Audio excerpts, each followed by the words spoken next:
Learned about this, and it's a cool deal where you're looking to expose Christian artists, local Christian talent.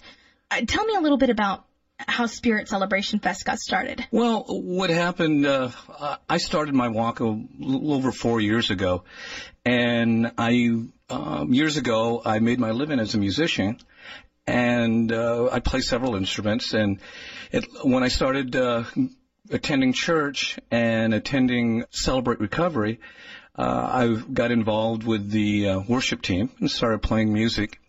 And I met a lot of great people, a lot of good musicians. And musicians are spiritual as well as creative people. And a lot of them, I noticed, wrote some of their own music. And I noticed that there really wasn't any place for local musicians to go and play the music. There's great music in churches, don't get me wrong, but there's some music that is written by a local artist. It's a little hard for a church to agree to let you play it there because there's so many other great artists that are already on the radio, and most people that attend church, they want to hear something familiar, so it helps them to worship, and they know the words and are able to sing along. And so I started thinking, what can we do to maybe have a place to where local musicians can come and have something like a concert?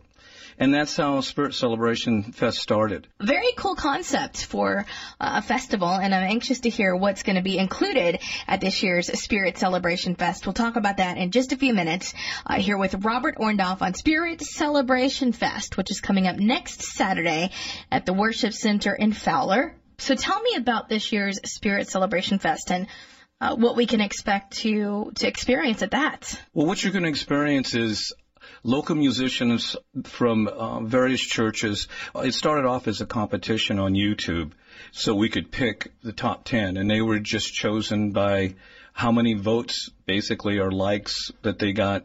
And we ran it for about a month, and we've chosen the 4. And there's a band called Before Kings, which is a harder edge Christian rock band. And then also from another church, People's Church, the Wayland's Daughter. And they're more, it's a husband and wife team. They're more on the folk acoustic type music. And this is all original music. All these bands are playing music that they've composed themselves. Also, there's a band, Brian Vickers from Hanford. He made the finals, and he is based out of a recovery, and his songs talk a lot about recovery and the spirituality in recovery. Each of these bands have a different message. And then, of course, I have a group called Disciple 13, and we will be playing there. We're not going to be competing in the competition. We're going to be the last band to play to just kind of finish out the festival. There's going to be food there that's going to be provided by the church. Of course, this is at the Worship Center in Fowler. And if you're not familiar with the Worship Center on Manning and 99, it used to be the Vineyard Indian Casino. It's a beautiful venue, nice, big stage, really friendly church, and